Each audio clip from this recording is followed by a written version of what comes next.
Okay, the movie 21 Jump Street is based upon the 80s TV show 21 Jump Street. And ironically, they do make reference to it. They make reference to the idea that it's hard to have new and original ideas, so they just recycle old stuff. This is about an hour and a half of like straight comedy, and the last 10 minutes is pretty much a shootout and car chase.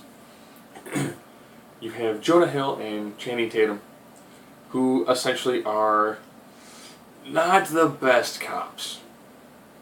They then get drafted into the Jump Street program, where, based out of the Korean Church of Christ, where they make reference to Korean Jesus quite a few times, they actually infiltrate a high school where someone is dealing a very potent drug, HFS. And if you know the acronym for it, you'll understand that when they show the symbol for it, it's a little pile of feces with a halo over it. So they're told by their captain, played deliciously by Ice Cube, who, even though he is the angry, black, stereotypical captain, he more or less comes as says, I am a black, angry, stereotypical captain. And he tells them to live their stereotypes.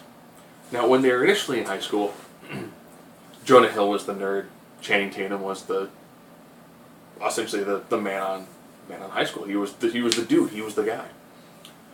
And now, since it's a few years in the future, more of the nerdy things are popular, and what was popular when he was in high school now makes him the outcast. So they kind of entirely reverse their roles. These two have ridiculous comedic chemistry. You know, this movie is flat out funny. Is it inappropriately funny? Yes. I knew that it's rated R. There is one piece of nudity towards the very end, but since it's comedic nudity, it tends to get away with it. All in all, very funny movie. You know, they do make references to the initial TV show 21 Jump Street, and they do a pretty good job with that. So it has that nice little being self-aware, because they do make reference to actual movies while they're in the movie itself. And it actually works. I can tell why this is a very high-grossing comedy.